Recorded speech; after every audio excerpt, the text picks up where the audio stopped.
Some days feel overwhelming, and that's completely normal. But even in our toughest moments, finding a silver lining can help us grow.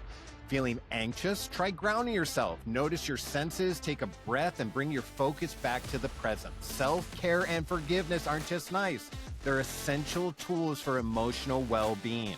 For more practical tips and real-life stories on building resilience, stay tuned for the full episode. Welcome back to Shit Creek Survivors, where we share stories of resilience and tools for resilience.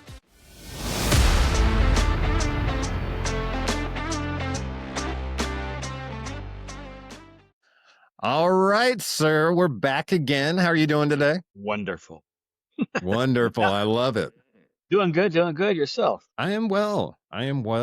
Had an exciting last couple days, got a lot of stuff done, which was great. Yeah. We just put out an episode yesterday, which is exciting. It involved the New York trip and kind of the lessons you forced me to learn with that silver lining. I can't wait to hear you share your silver lining to the story. I'm like, but it ended up being a good story of growth. Another Shit Creek, I think it's a good example of how even when we think we're like moving our life in the right direction and we got ourselves together, there's times when I'm going to fail. There's times when I'm going to get overwhelmed, and there's going to be times when, I'm a little outside of myself and, feeling a little funky. So that made me kind of think, it We're kind of made human. me. We're normal.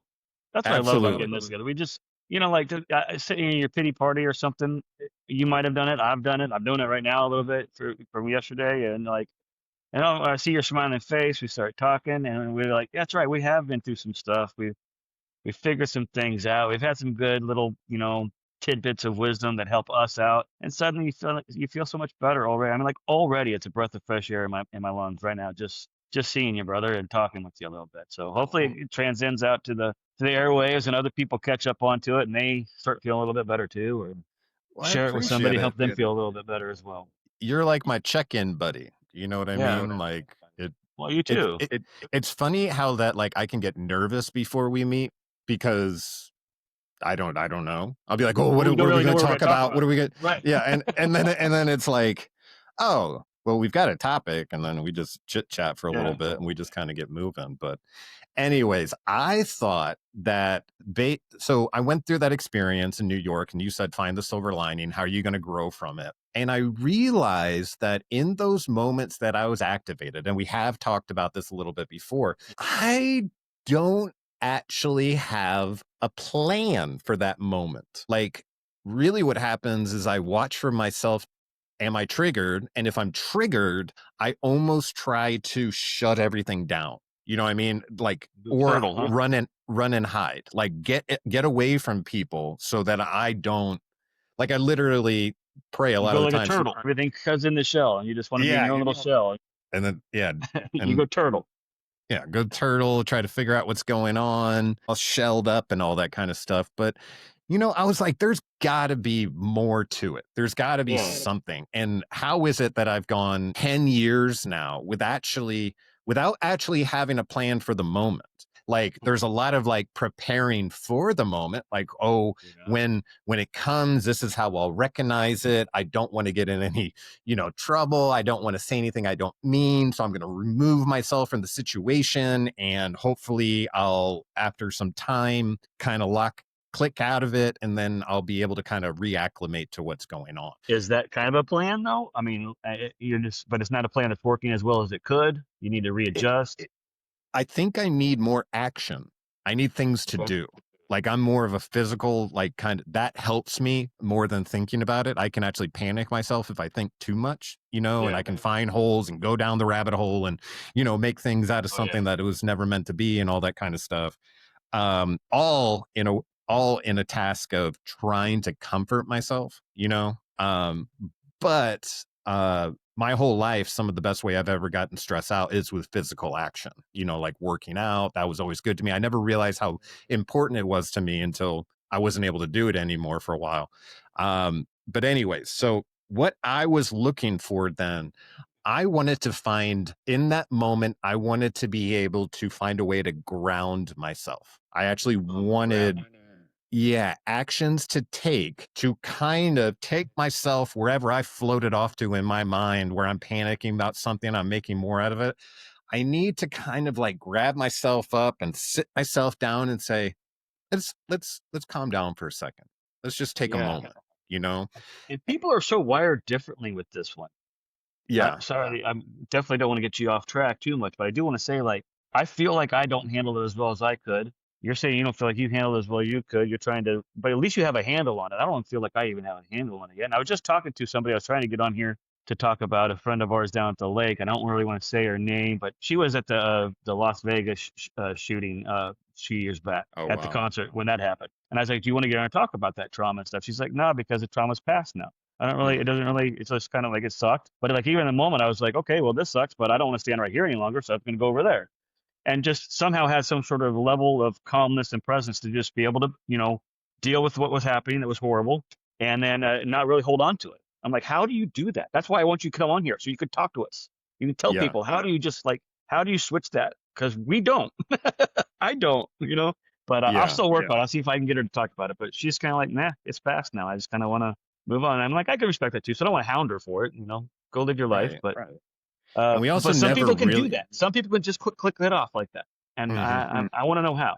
I want to know how too. So tell me more about what you're learning about this ground and stuff, because maybe it'll give you some tools. Well, yeah, let's get some tools on the tool belt today. Actual things you can do in the middle of the panic compared to like hoping it subsides, right?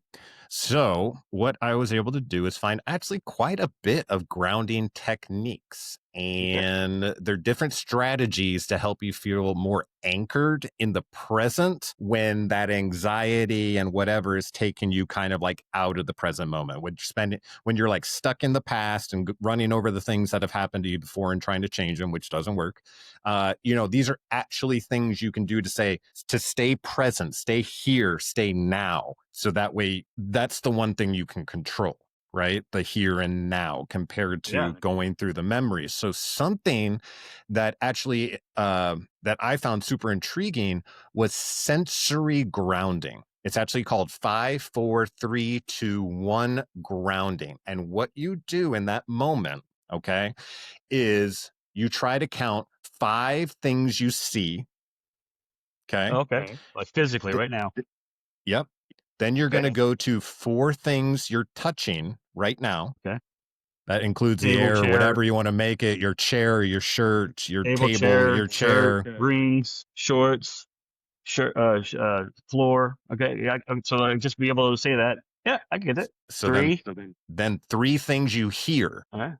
So I can hear you, I can You, hear myself, I can tinnitus. hear, yeah, there you go. 2 things you smell, Okay. which you'd be able to sort out, and then 1 thing you taste. So obviously, what we're trying to do here, or what they're trying to get us Oh to man, that do, might hurt. Okay. is is jump into your body almost using your sensory, anything that you can use for sensory. So it would be immediately what you see, 4 things you can touch, 3 things you can hear, 2 things you can smell, and 1 thing you can taste. So even pausing and doing that for 30 seconds can actually make a huge difference and bring you back into the present because you're using what is present. Your sensory organs, Yeah. all those are present. So it gives you a second to drop back in. Okay. So that's a good one. The 5, 4, 3, 2, 1 sensory grounding. The next is an anchoring physical gesture. This is a different technique. And what you can do is choose a subtle gesture to do anywhere, like pressing your thumb and forefinger together. Okay. So it's actually a physical gesture. The example they're giving is kind of bringing your thumb and finger together and then coupling that with the idea of I'm grounded or I'm safe. Okay. It's like a safe word, or here now, I'm grounded, I'm safe. So I that's an probably anchor. use that one a little bit on accident without even knowing it, because I know when I start having like feeling weird or whatever going on, I get real fidgety with my hands. So Yeah. oftentimes I'll do the pinching thing. I remember learning about this a long time ago. It's supposed to help with like pain. So I'll do Mhm. that. I'll do that sometimes when I'm getting ready to get stuck with the needle and or something Yeah. with at the doctor's office. I'll just pinch that. But I need to add everything's good. I'm safe. That's what you're suggesting there from what you learned. So I'll have to remember that one because I'm already kind of going to that one a little bit. So I'll have to I remember that think a one. lot of people do because like even a twitching leg is Yeah. actually an outlet for that anxiety that you're feeling. You know what I Right. mean? And you don't even realize you're doing it, but it's actually a But that's the comforting point. thing. I think well, yeah, that's the thing that's going off. You don't really realize it, I think, but I don't know. I think I like the idea of making a conscious effort to do something because that's not Yeah, your subconscious dealing with it. It's you actively dealing with it. Maybe that would be better. right. Absolutely. For me And anyway, but for somebody. I agree, and doing the actual gesture in the moment is acknowledging I need to come back in this moment, compared to the twitching that's happening in the subconscious, just trying to remove that energy. You know what I mean? So yeah, you're right. Picking a purposeful physical action that you recognize, and what you're actually supposed to start doing is practicing it during calm times, so it becomes a reliable cue when you are triggered. So instead of it being like the first time you do it, I'm freaking out, and you start doing something random, like start working with it. Armpit noises. Armpit Yeah, noises. They're armpit not noises. working. They're not Yeah, working. yeah. Whatever you need to Subject do, to it. practice it. Practice it, even if it's Yeah. clucking like a chicken. If that works for you, cluck like a chicken. Okay. Now, number 3 is a pretty classic: controlled breathing. And I hear that all the time. I'm like, whatever. And then I gloss over whatever else is being said after that. So, what they're actually saying is try to do a 4, 7, 8 breath method. Yeah. So, you're going to inhale for 4 counts. 1, 2, 3, 4. Hold for 7. 1, 2, 3, 4, 5, 6, 7. Exhale slowly for 8. 2, 3, 4, 5, 6, 7, 8. And what this does is it actually engage. You almost pass out. I feel like when I first did, I was like, hold for 7. Like I need that information ahead of time. Right. I wasn't ready for that part. No, though there's a lot of stuff I've been reading about breathing techniques to help calm you before bed and sleeping stuff and get oxygen. It's kind of like the hot shower, cold shower in the morning and before bedtime type of things to help get you relaxed. Some people like the hot shower because it warms you and relaxes you. Some people like the cold shower because as soon as you get into bed, then you get warm and then you get relaxed in bed.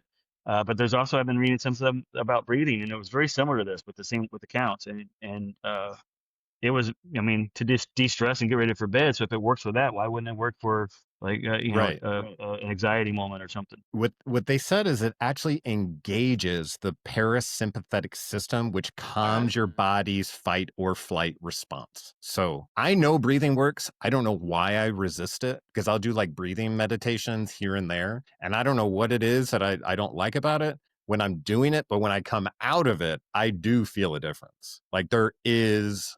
And it's so funny because sometimes we don't even know that we're not breathing properly. Like if you're always stressed out, you don't realize you're not taking full breaths until you lay down. And they're like, inhale for 4, and you can only get to 2 because like literally your chest is so tight. You're like 1, 2, and it's like only the top part. And it's because you don't even realize you're not letting it all out, or you're letting yourself relax enough to fully breathe. So you do this, and what happens is it like makes you concentrate on it, and suddenly you're breathing a lot different, which suddenly makes you feel better, which probably makes sense. The more oxygen, the better, right? So aligning the chakras is the Buddhism? Buddhism would say. I think that's like a Buddhism thing. Buddhist or it's either, but yeah, something. It's got to be the same. I mean, these things work because they work. They're founded in the sympathetic nervous system, which thank goodness for, because that's what keeps our heart going and breathing when we're sleeping. But yeah, if you're having like an attack, I could see where it would feel tighter in your chest and be harder to breathe. So you force yourself to breathe and hold it, would relax those muscles. Same thing with a muscle cramp in the middle of the night. You got to jump up and stretch it and get it relieved. And I tell you that dream, I had a muscle cramp. I was dreaming that somebody was cranking on my foot. And I woke up and my foot was just like cranked over. I jump up out of bed and I start walking around and I got to stretch it. So yeah, you're stretching that chest muscle by breathing. That makes total sense to me. And it wasn't just when I was like triggered either. It was actually like my normal every day for a long time. And then I would go to do these breathing techniques, and it was like all day, all long, I was breathing tight and not even really realizing it. Like almost like, because that's what you do if you're like about to get into something. It's almost like tight, quick breathing. You know what I mean? So it's just like Yeah. quick response type stuff. Anyway, so Well, I the mean, and yeah, breathing we know a little definitely bit helps. of we know a little bit about this kind of stuff from training and stuff in the police department. I mean, like, you knew with high stress situations, you can get tunnel vision, you can get short sighted or nearsighted or only focus on the wrong areas and stuff. And so what you have to do is, well, you have to practice it some in a not real situation. So you Yeah. need to practice this breathing in a not real situation, and Yeah. then you would get better and better at it. You'd learn and learn what works and what doesn't work. And then when you go into actual practice, the tunnel vision doesn't, or in a real situation, the tunnel vision doesn't take over. The panic doesn't take over. You don't put yourself in a bad situation by missing a corner, whatever it is. Hmm. Well, this is very relatable to me in that way. So maybe it's, Yeah. I like it. Number 4 is soothing ground objects. So this is keeping something small, a comforting Okay. object on hand, like a smooth stone, soft fabric, a stress ball. Feeling its texture can actually help you stay in the here and now. You know what I mean? It's kind of like that cue we were doing, but now you're actually you got your thing in your hand. I've seen people use it, and I know for fidgety kids they use that. What's it called? The spinner Fidget thing. spinner. Yeah, and so I mean, it's not on that level like ADHD, but I get it. Something's in your hand, your Yeah. presence, and you're able to feel it. When I used to smoke, The a Zippo lighter was really big on, always like fidgeting with it. Um, Pins, I'd fidget Yeah, with pins all the time whenever I had pins on my uniform all the time. But I like the idea of having one that's like designated for like a rock, like a pet rock or yeah. something that you in your pocket, or crystals. Some people like crystals, and they have a whole belief system with that too. That if it works for them. Hmm, A lot of AA guys will keep their coin in their pocket. that's So probably a really good idea because it's a constant reminder right there too. yeah, so they'll kind of like rub it, especially if they're getting triggered to drink or something like that. But always Yeah, having it on them gives them a sense of comfort because yeah. they like it. Next is body scanning with affirmation.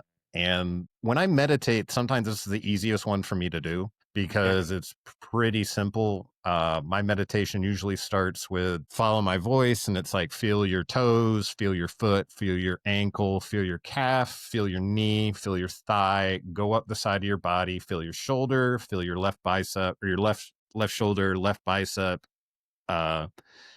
uh, elbow, wrists, fingers. Then it comes up to the face. Then it's like, the right cheek, the right eye, the right scalp. Then you transition to or sorry, that was all left. And then you transition to the right, starting with scalp, then eye, then cheek, then shoulder, then bicep, then elbow, then wrist, fingers, go down the side of the body, right thigh, down to the right knee, down to the right calf, down to the right ankle, down Are to you the right using, foot. is something doing this? Like I remember doing some meditation techniques a long time ago. It was like a small ball gets bigger and bigger and bigger, and then it slowly starts to envelop your body by part by part by part. And you would say the parts just like you were a little bit too. Do you have a technique Yeah, that goes with that? Did you learn something more to it, or are you just focusing you on those parts can. with your eyes closed? Are you doing yoga The, poses too? Is this a yoga thing as well, or good questions. I actually just lay on the ground on my back in a okay? dark room. And it's that way it gives me a lot of space. I can kind of get comfy, get Any scented aligned. candles, any music, anything like that to help with the mood? Anything like that? You No, want I that silence? I use my headphones, which do the kind of silencer thing on the Okay. quiet mode.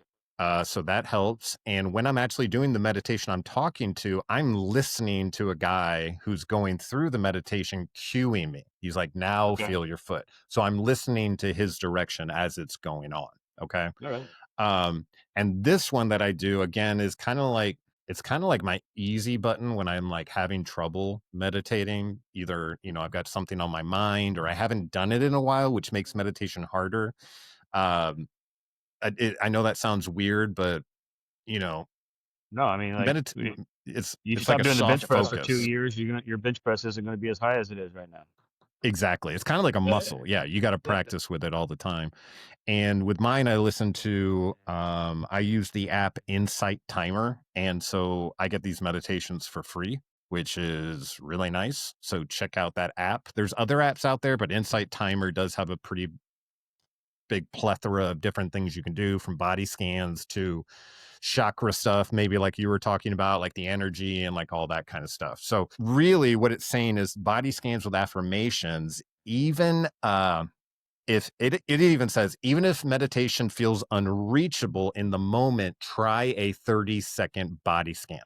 So you could even notice, how do your feet feel? Well, you also said with affirmation. So yeah, that's the next part then. You said with affirmation. Yeah. So when you're going through all these body parts, you're talking about it for a second or thinking about it or focusing on it. It's more, What kind of I'm feedback are here you looking for? and I'm here and I'm now. I Okay. feel my feet. I Okay, this feel is my, yeah.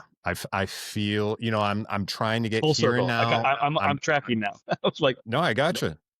100%. And I appreciate it. And so what happens is, even with a 30-second scan, and I can speak to this, it helps a lot, because everything that you've been doing prior to that moment is usually spinning 100 miles an hour in your mind. And sometimes it's literally like, I was thinking about it last night when I was doing it. It's almost like a timeout.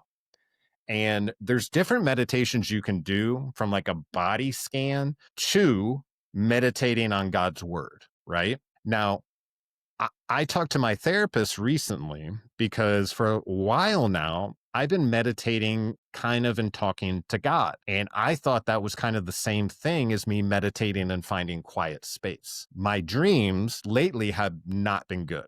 And I have been talking to God all the time, but I haven't been doing the quiet body scan, get in my body, get present, which is what really preps me for going to bed.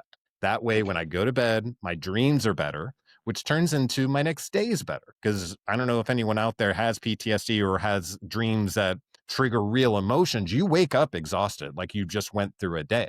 So then you have to kind of like reacclimate to the day, remind yourself the emotions that you were feeling from the dream, whether someone wouldn't help you. Sometimes for me, I'm drunk in the dreams, which is so disappointing. It feels like I've lost all my sobriety.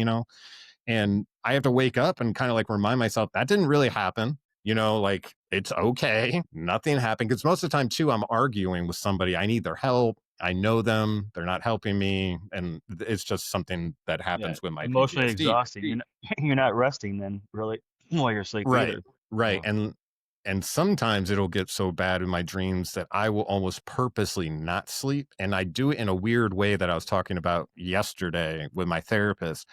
I'll go downstairs and try to sleep on the couch, which I know is so uncomfortable, but in a way, it's going to keep me awake enough where I don't go into those dreams. Yeah. But it does kind of keep me sometimes a little longer in that lucid part, where sometimes you can feel stuff. So if you're uncomfortable on the couch, like you were talking about in your dream, having a cramp, it transitions into the dream where you're like in a fight or something's happening and it really hurts and you can't figure it Yeah. out, but you're kind of so wonky you can't get out of it. So Mine is probably more anyways, just being distracted with the TV on the couch and my head's up even though I'm laid back because the couch lays back.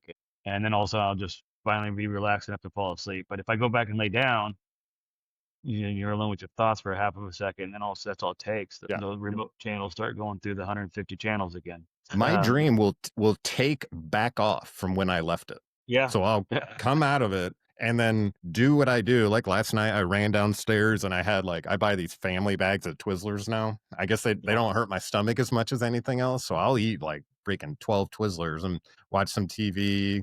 I think I had apricots and like milk and nuts and like all that kind of stuff. I'm watching TV and I'm like, oh, I'll go back to bed now. And then I go back to bed and it drops me right back into the same dream. And I'm just like, man. And usually and then your stomach hurts because you just powered through all this food as like a way to run out, and then you wake up the next day.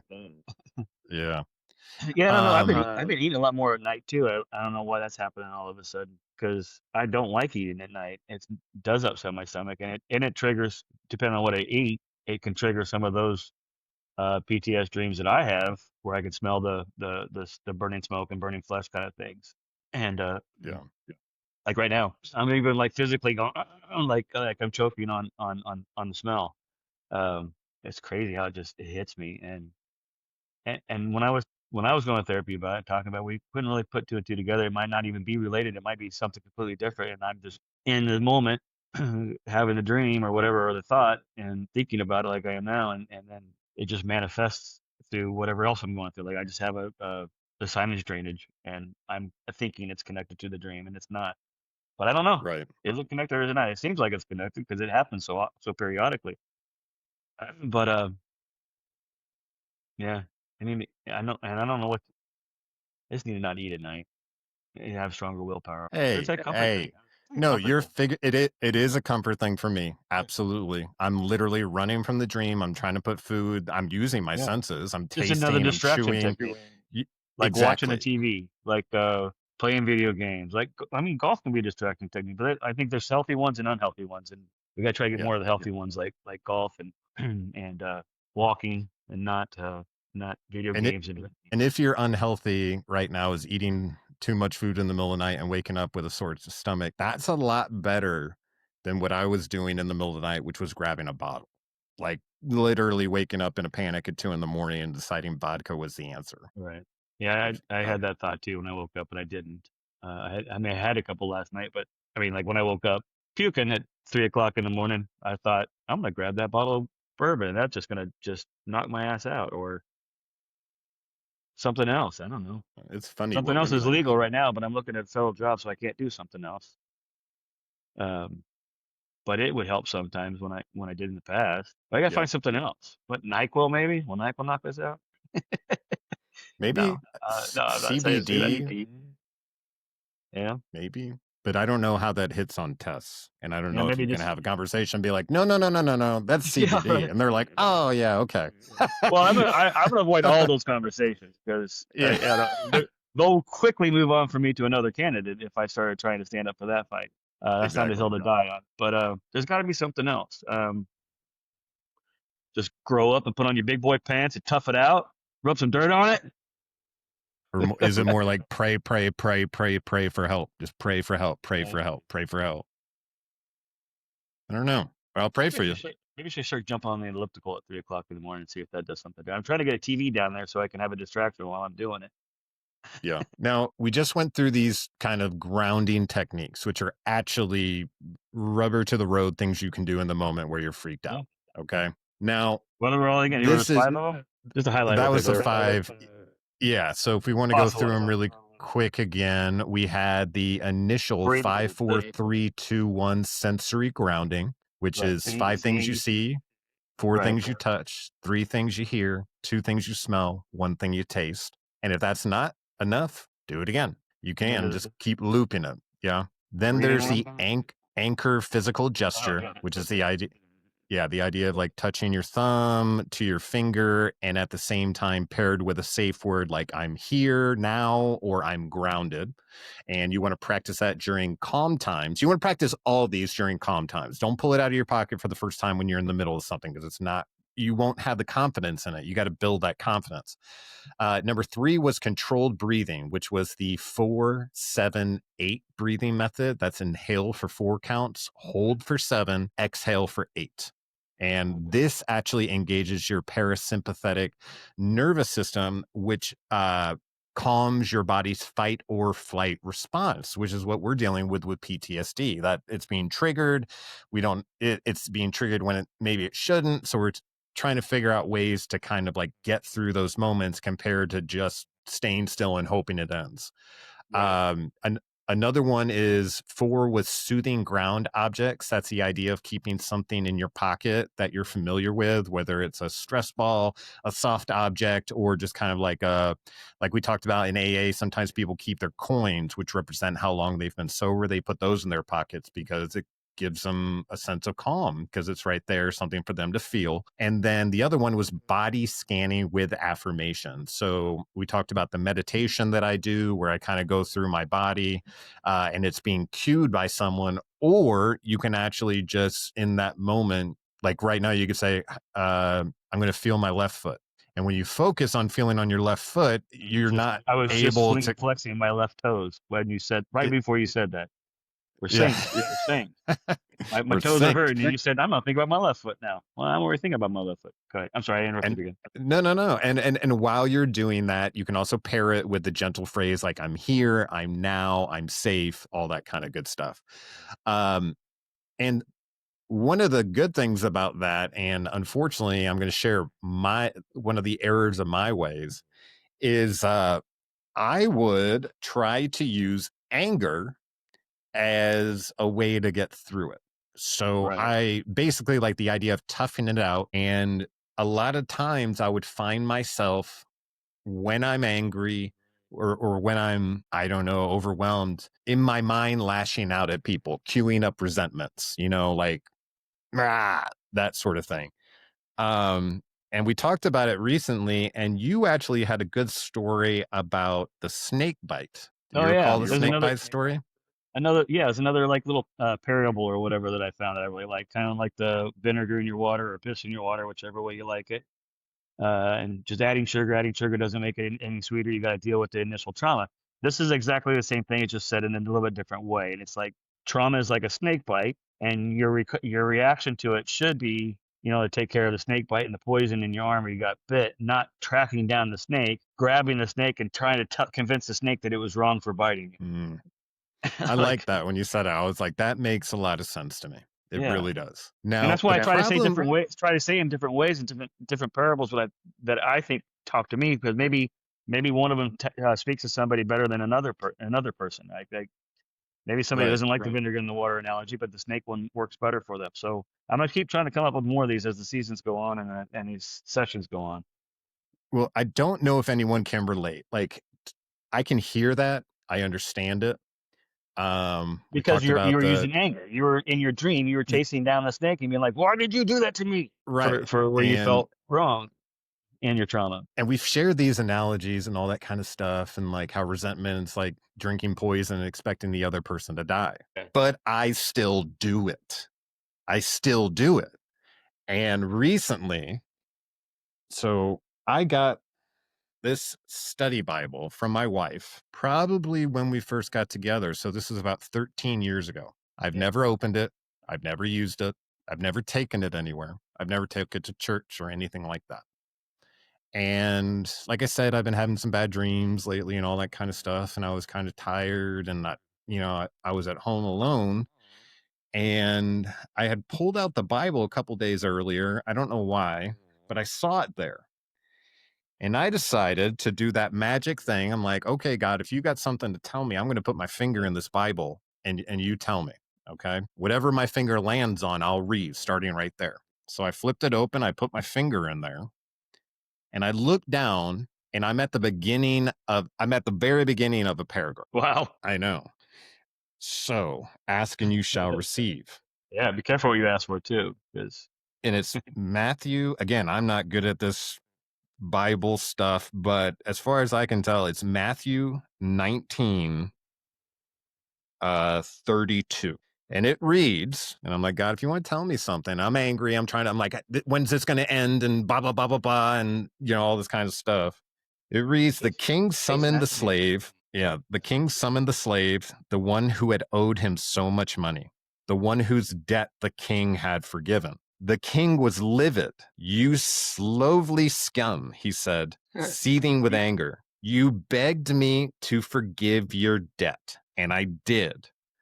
What would be the faithful response to such a latitude and generosity? Surely you should have shown the same charity to a friend who was in your debt. So I'm not smart enough to be like, I know what that means. So I'm like, I better get some context. So I read it. And what had happened in this is there's a king who had a slave who owed him an enormous debt. And instead of the slave paying the debt, he actually came before the king on his hands and knees, pleading, crying, please, help me. What can I do? Blah, blah, blah, blah, blah. And the king actually forgives his debt. Then the king goes on with his life and he finds out that this guy that he's forgiven all his debt is now out there calling on debt that people owe him. And I'm like, all right, well, how does this kind of parallel what's going on? Well, we've mentioned that I was falling into the darkness. I was falling into hell. And the one thing I screamed out was, Jesus, please forgive me. And he did. He took me to the light. He let me hold my grandma's hand. I got to come back. And you know what I've been doing? I've been calling on other people's debts. I've been wanting people to admit they were wrong. I've been wanting people to apologize to me and holding them to the fire And the next paragraph is the king turned over the unmerciful slave to his brigade of torturers, and they had their way with him. I've been to hell. I've shared the story. I don't want to go back there. It's the most terrifying thing. And when I read that, I was so scared when I read that. And again, I'm not like a Bible thumper. This is my first time putting my finger in the Bible, but that terrified me. And for the first time, I'm not pulling up people and imagining beating them up, what I would say to them, what I would say to their family and all that kind of stuff. In my head, I'm like, you better shut your mouth because you've been forgiven of things that you never had to pay for. And now you're going around and calling on debt. And you know what made me think beyond that is I am God's creation and he forgave me for the mistakes I made because he knows I'm his creation. And then I get out of it and now I'm critiquing other of creations he's made. I'm critiquing the work and the story that's going on in these people's lives because I don't agree with it, not acknowledging that it's all part of God's plan. Like, what a fool. You know what I mean? Like, I've literally been getting angry at people, queuing them up, letting them know in my head what a lowly whatever, blah, blah, blah, blah, blah. Meanwhile, I got the ultimate gift. Yeah. Like I'm scared now. And I you don't need to know if pay you it can tell, forward. but I'm like scared now. Like it But you need really to pay it shook forward. me. I'll do it, but something in me shifted from, yeah, I should probably do that to not only don't do that, but saying, it was like, I hit my hands and knees. I was like, Lord, I'm so sorry. I've been playing both sides of the field. Kind of like the story we gave of the guy who was sitting on the fence in the field. Yeah. The fence belongs to the devil. This is why I always say, like, we're here to judge. We're here to love and not judge. We're here to love and not judge. And it's hard to do because when you feel wrong, you want retribution. You want to get them back. You want karma to bite them. You want to be like, all those things, but you got to let go of it. You can't stay. It's not stable. It's not going to give you anything. It's not sustenance for your being, for who you are inside. It's not going to sustain you. It's not food. It's not nourishment. It's right. It's bad. So just try to let go of all those feelings. Don't judge, just love. Just like, hey, I'm here for you. And that doesn't mean that you have to, if somebody wrongs you, you have to keep letting them in your house so they keep robbing you. You just need to forgive them, push them aside, and then when they have a better life, be happy for them. Celebrate their happy life. Let them know that you respect the new version of them and you love the new version of them, and you're not going to hold them accountable to the old version. But you're still not really welcome back in my house right now because we've crossed our bridges, right? The way we've crossed our bridges. Go be you. I love you. I'll support you. I want you to survive and thrive. I accept you to be in the new person, but our relationship's changed now. And there's nothing wrong with that either. I've heard somebody else say something like that too, so I'm not trying to steal it from anybody, but no, I heard something like that too. It was the idea of like, we're not here to be loved. We're not here. It was something to the effect that we're not here to be loved. We're here to love. Yeah. It was something someone was sharing. Yeah, he said, once you stop thinking about how you are loved, you are comforted, and you are, there's another word there. Yeah. And you start focusing on how you can love, how you can comfort, and how you can be there for somebody else. If everybody did that, then the whole world would be a much better place. It'd be like that definition between heaven and hell that I got from my pastor Meyer in Topeka, Kansas. Yeah. Hell was a beautiful banquet, eating the chopsticks that you can't reach your mouth, so you're frustrated, you're angry. But heaven is the same chopsticks, but instead of trying to feed yourself, you're trying to feed others. So feed other people, love other people, give other people what you want. Treat others like you want to be treated. The golden rule. Hello. We've heard all this stuff all our life. It just doesn't click until it does. And then, man, run with it. It's life-changing. Yeah. I was unable to accept other people's opinion. You should forgive them. It's like holding a weight around you. And I'd be like, that's fine. That's my weight. I mean, it's not hurting anybody else. It's hurting me. But now I realize, like, I said that too. I love that one. Other people's opinions are none of our business. Other people's opinions of us are none of our business. Just go be you. You know the truth. Yeah, it's just funny how it all circles back around. Well, because we're human, we have all these different things going on in our thoughts and our desires and our hormones and our food and our medicines and our vitamins, and you don't get enough sun for a week and you feel horrible. Well, guess what? 7 days without prayer makes 1 week, right? But is that WEAK instead of WEEK? I like that. But yeah, same thing with sun. I mean, like you need your sunlight, you need your vitamin D, you need water. You're not drinking enough water, you will act and feel differently. And if you don't let those thoughts out of your head, you will be consumed by them. If you don't let the hate go over the hate will consume you. Um, so just try to follow these grounding techniques, try to follow those lessons, try your best. You're going to fail some. It's okay. The best backup plan is Yeah. getting back up. And do you, I mean, obviously you've got to do like new stuff, but like invest in you. Like when things started really changing in my life is when I started when I started focusing on me and how I felt about my life compared to what I thought other people thought about my life, or if someone said anything about my life. You know what I mean? Like I think we get so scared sometimes to take action and focus on ourselves because we're almost frozen with the idea of like what potentially could be happening out there, Or what other but when people are you going to think truly, about it or say about yeah, it. Yeah. like rock bottom is a really good time to kind of like get your life together, because at this point you've lost everything. You've got nothing else to lose. So it's on you. How do I want to finish this out? How do I want to turn like how do I want this story to go? Now, that's funny because another thing that we've kind of mentioned today is sometimes I'll get so caught up in my story that I forget that there's a billion stories going on around me at any time.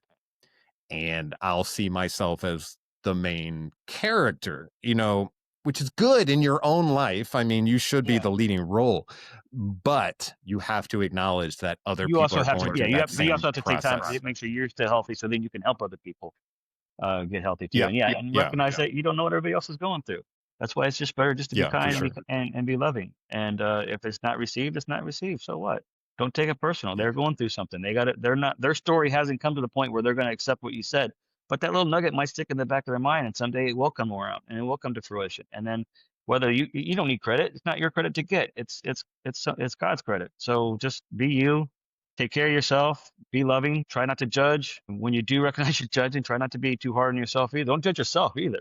I mean, I guarantee there's people that Right. are in our friends group that don't listen to these things because because of some of the things we talk about, and that's fine. At least they're not trying to jump on all this stuff and destroy it and tear it down by saying, "Oh, this is stupid," whatever they're thinking, and they're just letting it go because it's not applying to them, and that's good. That's the way it should be. Because we were getting the feedback also that other people are hearing it and are affected by it positively and are enjoying it. So that's great. And I'm enjoying it and you're enjoying it. And we're making each other, be accountable for ourselves and our actions. And that's great too. So I love all this stuff, man. I love you, brother. Me too. I feel better every time after we do it. I'm nervous before, but I feel great that we did it afterwards, and that, I'll go off into my day knowing that we did something. This isn't easy. It's tough.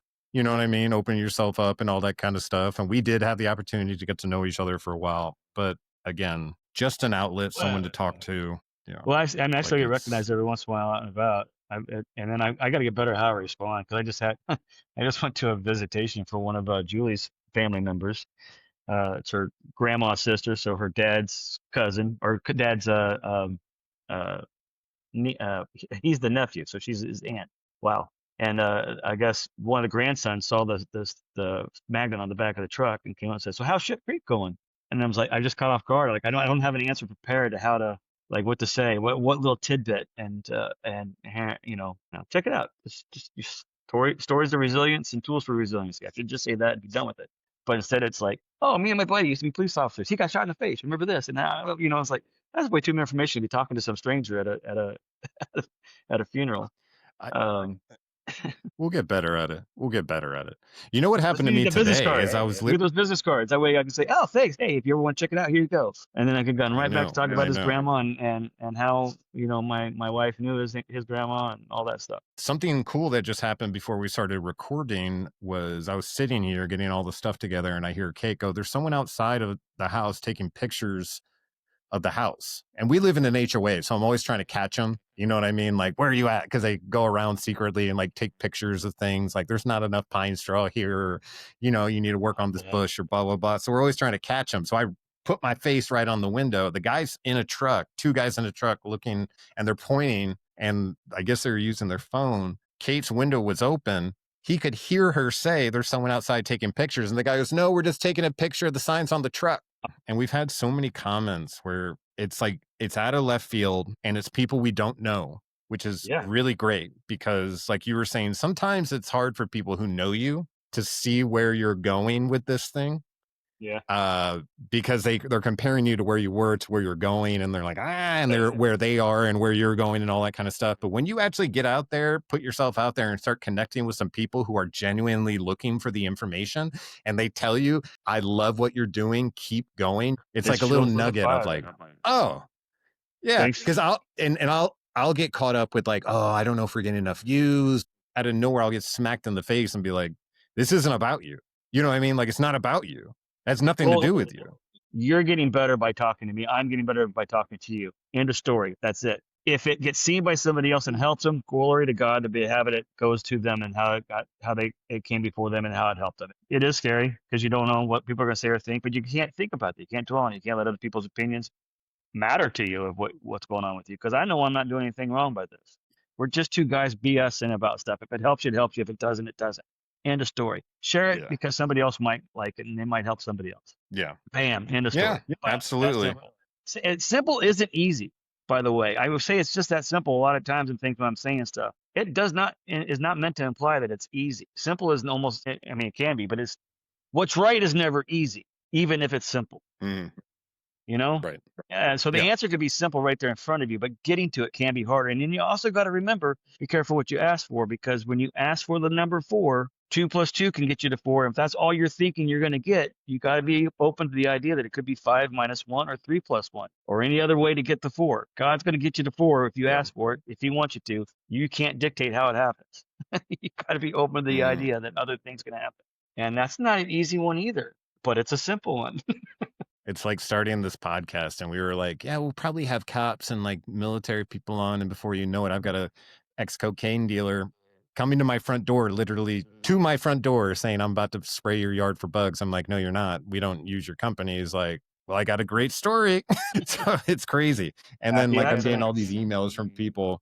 And they literally start the emails. They literally start the emails with, boy, am I a Shit Creek survivor. You know what I mean? And so you're getting these contacts from people who are resonating with it and like understand it. And the idea that when we talked to Dexter recently last week, he's like, this is great what you're doing. And I was like, why? He's like, because this is the new, in a way, these are the new missionaries. Like these are the people going outside of the church walls and talking about things, including Jesus, including God. What's also great about it is we're not like a television market where we have executives or higher ups trying to push us to talk a certain way or make our story go a certain way for their advertising to sell more product for them. Or, that's too taboo. Don't talk about nothing's too taboo. We're just two guys talking, and we have a guest on. They're free to talk about whatever they want to talk about. It's a place of healing. It's a place of support. It's a place to learn some tools of resilience. If it works for you, share it. If it doesn't, share it. Pass it on to somebody else. Maybe it'll work for them. Man, I mean, I can't say that stuff enough, but it is what it is. Well, I love you, brother. Let's go ahead and finish it here. I think we've given them quite a bit of information to digest throughout the week. Again, check us out on our website, www.shitcreeksurvivors.com. You can email us at shitcreeksurvivorspodcast@gmail. You can follow us on Facebook at SHT Creek Survivors, because they wouldn't let me put the exclamation point or the I. Get on there, make sure you subscribe, make sure you're following. We can get it out to more people, and we'd love hearing from you guys. It is so encouraging. So the more you can put in there and the more questions you have, even topics and all that kind of stuff, keep sending them. And that way we're going to we'll make moves on it. Okay. And besides that, buddy, I love you. Yeah. I love you too, yes. brother. Come on and share your story. If you feel you've got a Shit Creek survivor story that you think would help somebody, please contact us. Let us know about it. It is powerful. God puts us through some things because he knows we're going to get out of them. And when we get out of them, we're going to teach other people how to do the same. So if that's happened to you, maybe it's more than a season you went through. Maybe it's something you were being prepared to share. Yeah. Maybe. See you Friday, brother. Let's play golf. All right. Absolutely. Love you. Bye. Thanks for listening to this episode of Shit Creek Survivors. Remember, resilience isn't about never struggling. It's about taking small steps forward, practicing self-care, and leaning on the tools that help you grow. If today was tough, know you're not alone, and tomorrow is another chance to move forward. Don't forget to like, subscribe, and come back next time for more stories of resilience and tools for resilience. Stay strong and take care of yourself.